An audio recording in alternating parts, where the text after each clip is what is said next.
Good morning, everybody. Hope you guys are doing well. And I think it's about that time, guys. We got to dig deep into this draft. We got to really seek to understand these draft picks.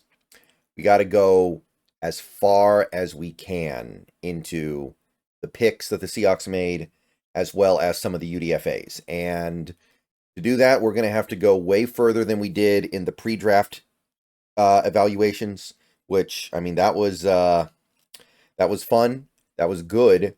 But when you're looking at almost 300 different players, which is what we did during that period, you can't spend too much time on any one player. You got to get on to the next one, and then you got to get on to the one after him because you don't know who you're going to get. So you got to invest your time wisely. However, now that we're here and we know who we have, we know who we drafted, we know who we got, we can spend a ton of time on these guys. And I'm going to be, over the course of several videos today, talking about just one player.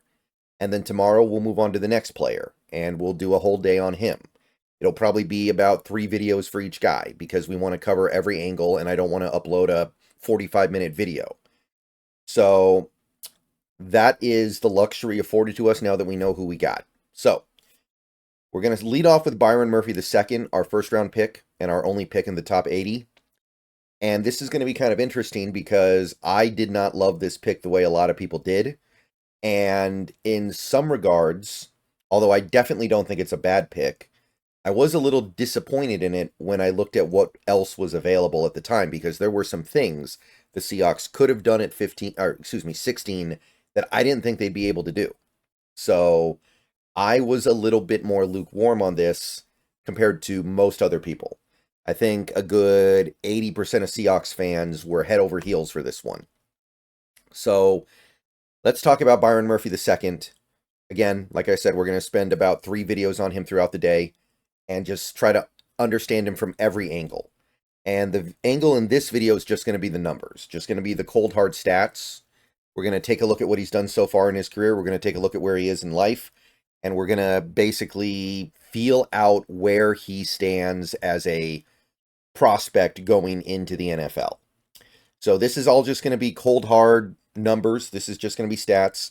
We're going to do another video later today where I take a look more at the traits.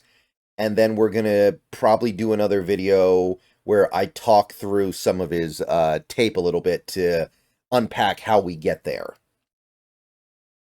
So Byron Murphy II, defensive end. Now, really, he's a 3-tech.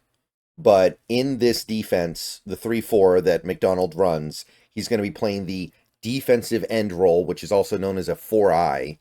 So the nomenclature doesn't matter that much, but for our purposes, he is a defensive end. It's not the same defensive end as someone like Uchenna Nwosu is a defensive end, but I think you guys kind of understand how this works by now. Defensive end, Texas Longhorn. He's 21. He does turn 22 like 4 days after the season starts. I think he turns 22 on September 8th, and I think the Chiefs open the season on the 4th. Could be wrong, but he turns 22 right around the start of the season. Now, when it comes to his measurables, he does approach an extreme in 2 different areas. By which I mean he is phenomenally short for an interior defensive lineman. 6 feet tall with 1/2 an inch. So 6 feet 0.5. That is second percentile. He is one of the shortest. If you compare him to other interior defensive linemen, he is one of the shortest ever. Hands, 11-inch hands, 97th percentile. So he has some of the biggest hands of any interior defensive lineman ever. Now, what does that mean? It could mean a few different things. Like hands, I mean, that's definitely part of playing on the defensive line, right? It's not as important as it would be for some other positions. Like, it's generally better to have big hands when you're a receiver. It allows you to catch better. You want to have bigger hands when you're a quarterback so you can palm the ball. For a defensive end, it might help you a little bit when you're playing hand counter games with offensive linemen. And height, I mean, on the one hand, it makes you small, which means you can get kind of overwhelmed by bigger offensive linemen. On the other hand, it allows you to win leverage because you're going to get under the pads of everybody. As far as defensive linemen on the interior go, he is on the lighter side, 297, which is 28th percentile. Although I do think that his size is perfectly fine for the 4-eye roll, so I'm not worried about that. Am a little bit more worried about his arms, 32 and 3/8 inch arms, which is 22nd percentile, so his arms are kind of short, which definitely affects your ability to stack and shed, and makes me wonder how much of that is going to translate over to the NFL. So, not in love with all of that, but there is definitely some upside to him being a little bit on the smaller side in most areas. Now, in his testing, his combine testing athletic scores, he kind of set Lucas Oil Stadium on fire here. 4.8740, 91st percentile. He is among the faster interior defensive linemen in combine history. 1.69 10-yard split, which is probably more important for somebody like Byron Murphy. You're not going to be sprinting 40-yard dashes on the football field that often when you're a 300-pounder playing on the inside of the defensive line. So 1.69, it's not historic or anything, but it's really good. He had a 33-inch vert, which is 88th percentile, 9-foot 3-inch broad, 81st percentile. Both of those scores mark a very explosive player. So that's going to really help with things like initial burst off the snap. That's going to help with the ability to quickly build up to speed. So he's got that going on. He also had a slightly above average bench press performance of 28 reps. So the combine was great, and the combine definitely helped boost him a little bit. His numbers over the years at Texas. He only was at Texas for 3 years, 2021, 2022, 2023. So let's follow through here. That first year, he played in 12 games. Texas was not a very good team, so they only got to play in 12 games. And he played just under 300 snaps on defense. I know he played a little bit more on special teams and even plays a little bit on offense. But you're basically looking at, excuse me, right around 25 snaps a game. And you can see he was very much a part-time player. 15 tackles in 12 games, 3.5 for loss, 2 sacks, 11 pressures, missed 2 tackles. So not yet a big part of that defense, but starting to familiarize himself with how to play college ball. Most of his snaps were on run defense. It was 167 run and 131 pass rush. So early on, he was being used more on early downs, it looks like. And then as the years go on, you'll see what happens there. But initially, he was more of an early down guy, and he played pretty much all of his snaps on the defensive line. He occasionally lined up in the box as like a linebacker, but so insignificant an occurrence, it's basically completely dismissible. And this first year, he actually played more snaps over the A gap as the nose tackle than he did over the B gap as the defensive tackle. So he was actually kind of the nose there, and that's something that we're going to have to keep an eye on as we go through his career here. He lined up once over the tackle, which is something that he busts out very rarely, but it does occasionally happen. PFF grade was good, 73.3. Run defense, 69.6. 72.2 tackling, 72.3 pass rush, so solid in all areas. Texas defense was bad. 31.1 points allowed per game, which is 99th in the country, so well below average overall on defense. Okay, rolling forward to 2022, you can see that Texas gets to play an extra game because they make the this was actually the year they played Washington in the, I think it was the Alamo Bowl, and he gets the extra game. His snaps go up significantly. He's now playing about 30 snaps a game. So slight uptick, and you can see the uptick in production, 26 tackles, 3 for loss, 1 sack, 20 pressures. So he's now averaging about a pressure and a half a game, up from a little under 1 the previous year. 4 missed tackles. So basically everything goes up a little bit except the backfield splash plays. Those are kind of stagnant, but overall he becomes a more prolific and more productive player. And a pretty significant majority of his snaps now come as a pass rusher.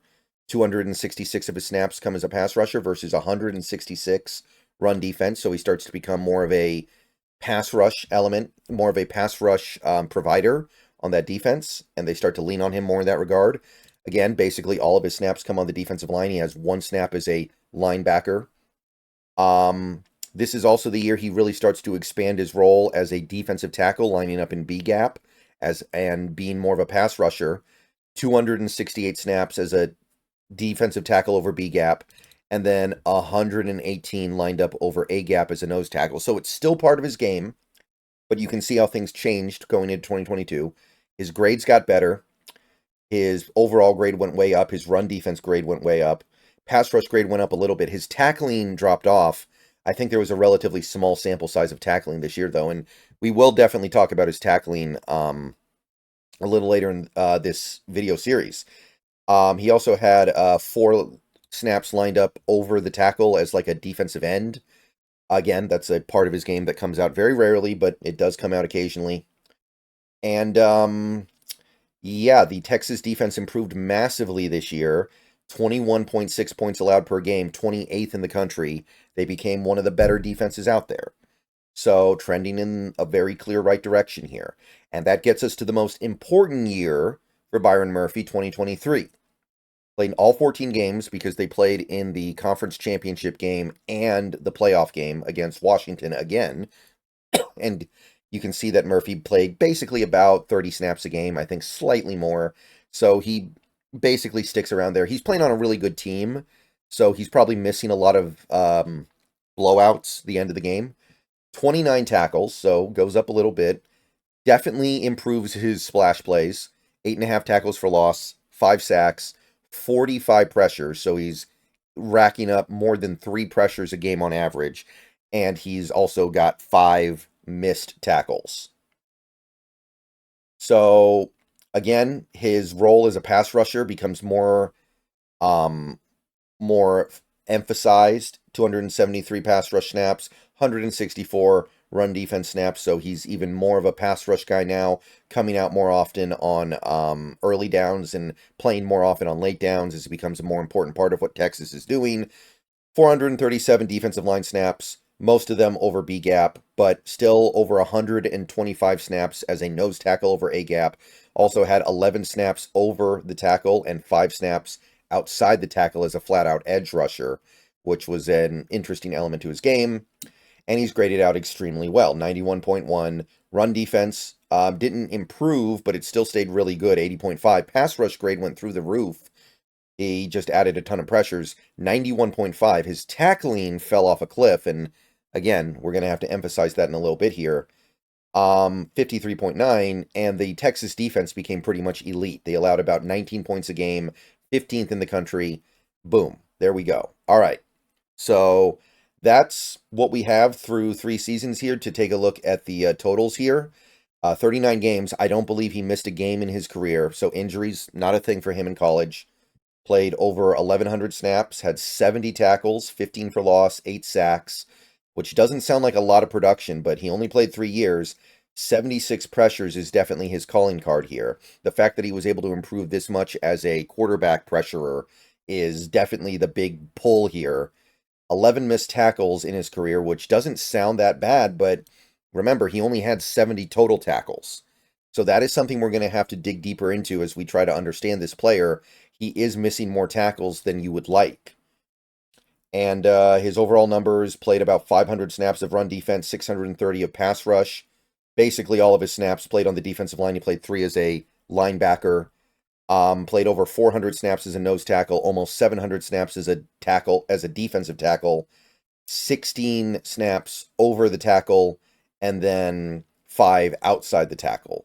So those are the Byron Murphy numbers. So next video we're going to talk about more the traits. How does he do what he does? What makes him so great? What makes him so special? What are some areas where he really excels in? What are some areas maybe he could stand to improve in? That is what is on the docket here. But first we had to lay out the numbers. We had to understand exactly what he did for that Texas defense. And I think we now have that understanding. See you guys a little bit later. Go Hawks. And let me know what you think about the initial impression of Byron Murphy II.